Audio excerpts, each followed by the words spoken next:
Shalom Uvracha from Yerushalayim Ir HaKodesh. Tonight's study is the parasha of this week, Parashat Vayakhel.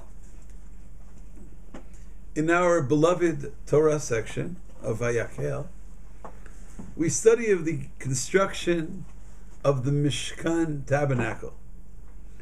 The chief artisan, the leading architect and builder, the head designer, was someone named Bitzalel.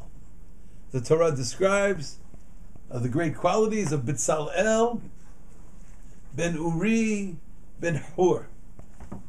In the parasha, he is described as having been blessed with special wisdom, with special understanding, with special knowledge, and was filled with a certain level of closeness to God. וימלא אותו רוח אלוקים בחוכמה, בתבונה, בדעת ובכל מלאכה. He also had a special assistant named Ahaliav ben Ahisamach, who too was blessed with very similar qualities. I would like, with your permission, to focus this evening on one of the outstanding qualities of Bitzalel, emphasized in our Torah section of this week. Ulehorot Natan Bilibo. Chapter 35, verse 34. Perek Lamed Hey, Pasuk Lamed Daled. Ulehorot Natan Bilibo. God gave Bitzalel the ability and the interest to teach others. Ulehorot, as an instructor. He gave him the ability to share with others. The author of the great commentary, Or HaChaim, explains this outstanding trait of both Bitzalel and Ahaliav. Sheyesh chachamim rabim, he writes, shetiyeh chochmatam b'libam levad. There are many, many learned individuals, but their wisdom is only kept for themselves. They don't even know how to impart the wisdom to others. Shelo yed'u l'lamedah. They don't know how to share it with others. Lazeh amar. Therefore, the Torah emphasizes ulahorod natan b'libo. His skill chochmat halimud. They didn't only have the understanding for themselves; they were able to share this with others. I saw in the commentary of Rabbi Hertz, the commentary of Rabbi Monk, the true artist possesses the power to inspire others.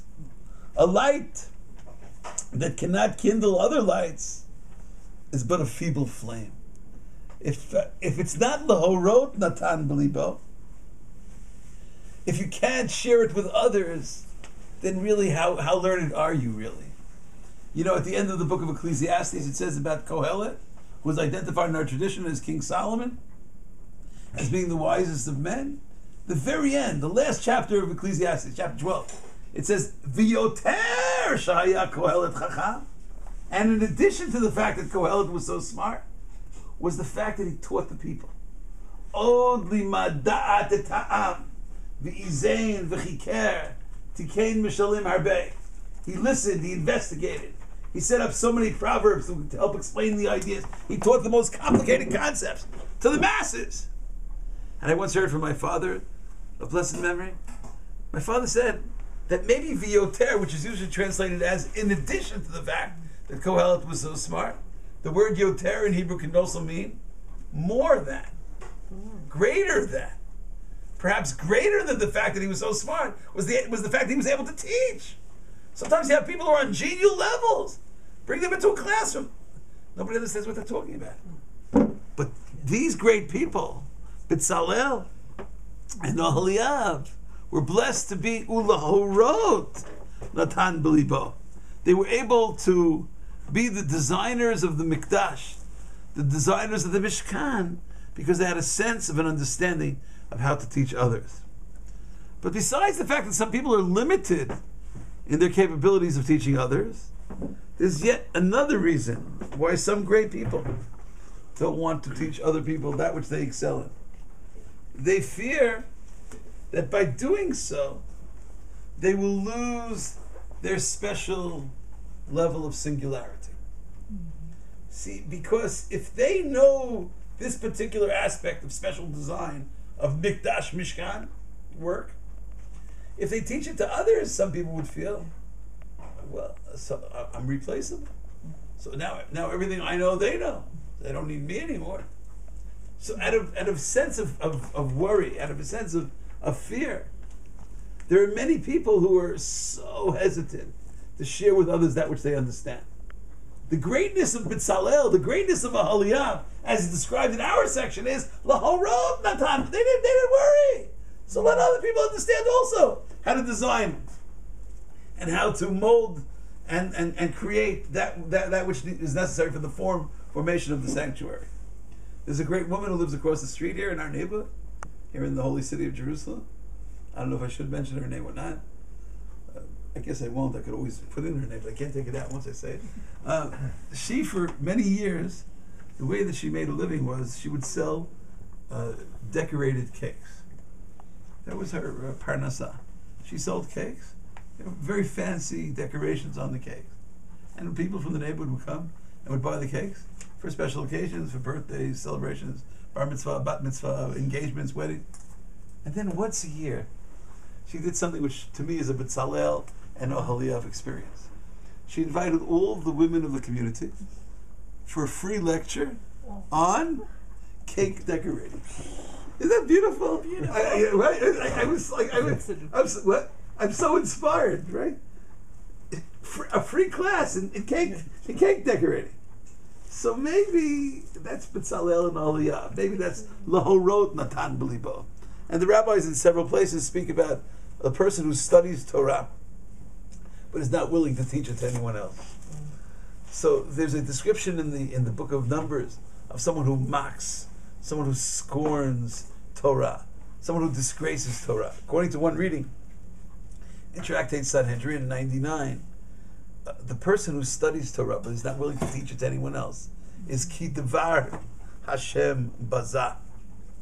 They are disgracing the word of God. Rabbi Yochanan teaches in in Tractate Rosh Hashanah, Kol halomed Torah ve'eino melamedah. The person who studies Torah but is not willing to teach it can be compared to a sweet-smelling, aromatic myrtle branch standing alone somewhere in the middle of the desert. So it has a very, very sweet aroma, very sweet smell. No one is benefiting from it. We are a nation of teachers. We are supposed to be Mamlechet Kohanim. We're all supposed to be teachers. And we are supposed to be students of B'Tzalel and Ahaliyah, Lahorot Natan B'Libo. We are supposed to be finding the ways. Each person is in his or her own direction. I think it was the Lubavitcher Rebbe of blessed memory, Rabbi Schneerson, who taught, let's say, you're not that learned. Maybe you know 2 letters of the alphabet. I mean, that's good, right? Let's say you know Aleph and you know Bet. Tremendous. And you meet someone who only knows Aleph, so maybe you should be spending some time teaching the other person Bet. Lahorot Natan B'Libo.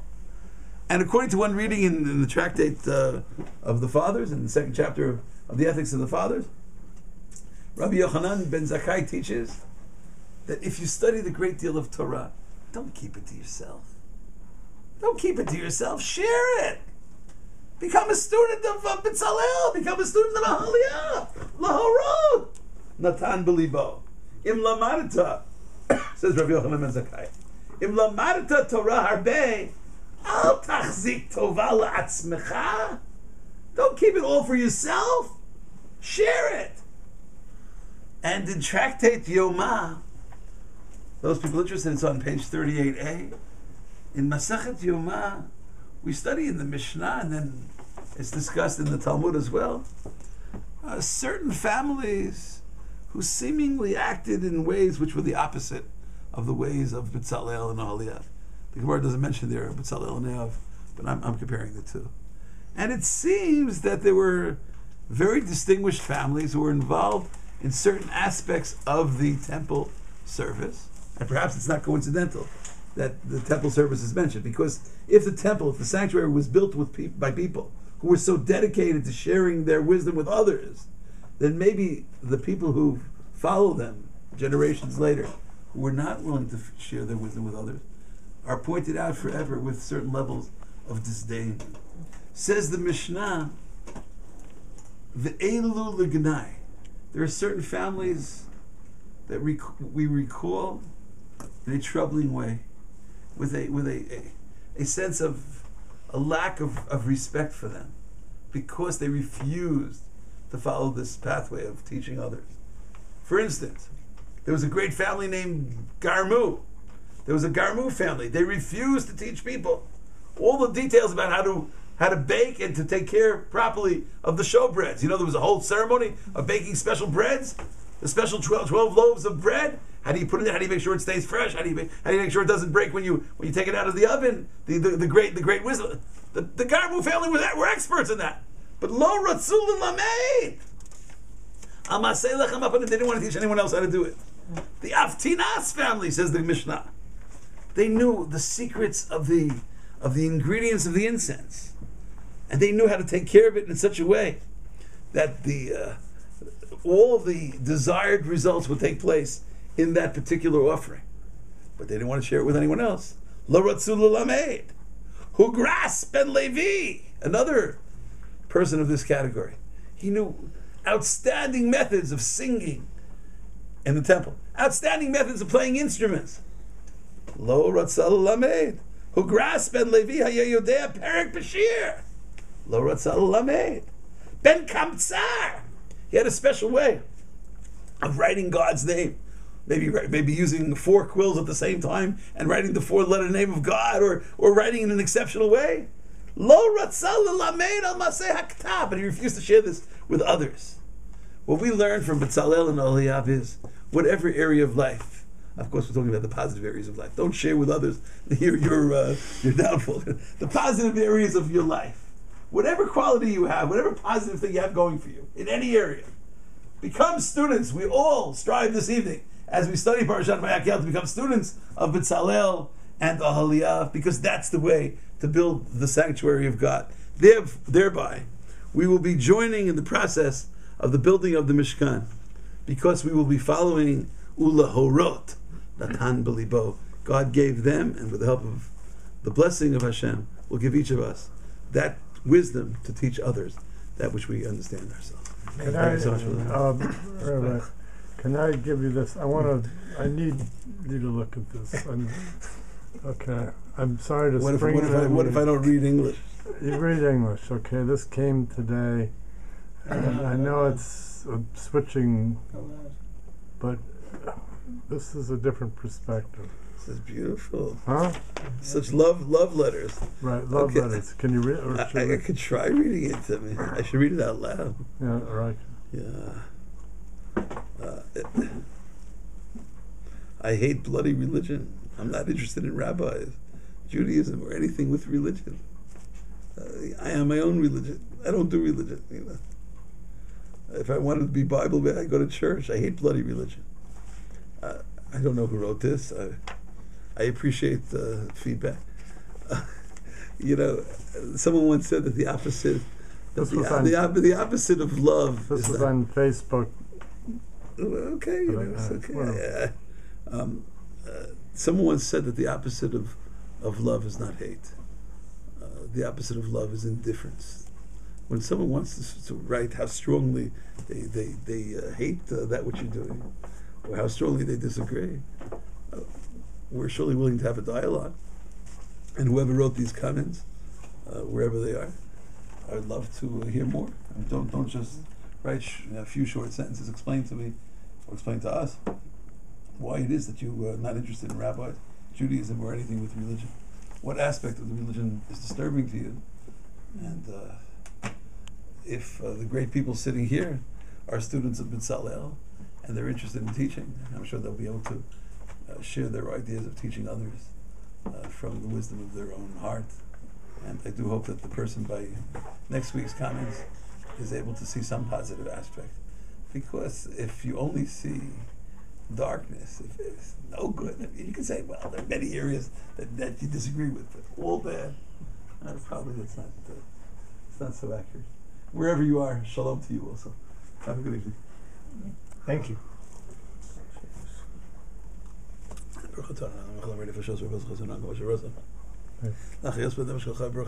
Amen. Yishaberach Avosei Avraham Yitzchak Yaakov Moshe Aaron David Shlomo Imotenu Sarah Rivka Rachel v'Leah Uyivarech v'Yirapeh v'Yichazek v'Yinsar v'Yishmar Et Yirmiyahu ben Priva Nechama Ve'et Sarah Shirel bat Lorraine El Narafan Alehem HaKadosh Baruch Hu Yimalei Rachmim Alehem Lachlimam L'Rachlotam Machzikam L'Achyotam V'Yishlach Lehem Mehira Refuah Shlema min Hashamayim L'chol Ivreihem B'Gidehem B'tov Shar Chol Yisrael Refuat HaNefesh Refuat HaGuf Hashtag HaGlov's Bank Ribben Amar Amen. Amen. Thank you. So who has a Facebook? You have what? Is it Facebook that's connected to this? Huh? This is No, it was CoVision or something else? No, it has nothing to do with anything. It was I ran across it, and they were having a discussion about how I'm my own religion. It was and it bothered me, and I didn't understand. I was wanting to enter into a conversation, but that's all. I think for as long as someone is fighting against something, there's always room to talk. The moment the person says, I don't care what you say, it's at that point that there's a problem. They're most welcome to come next Tuesday night and say in person right here, and we'll try to discuss it in person.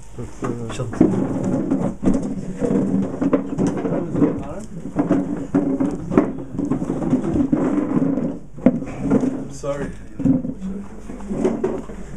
I don't do religion. If I did, I'd be going straight to hell.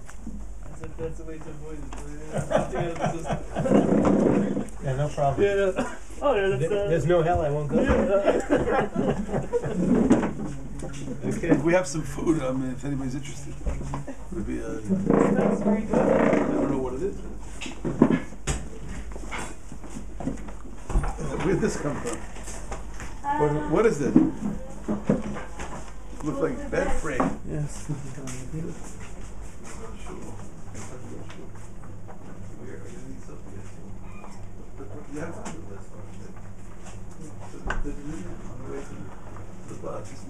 What do we have? Soup? Soup, noodles, salad. I have my own soup.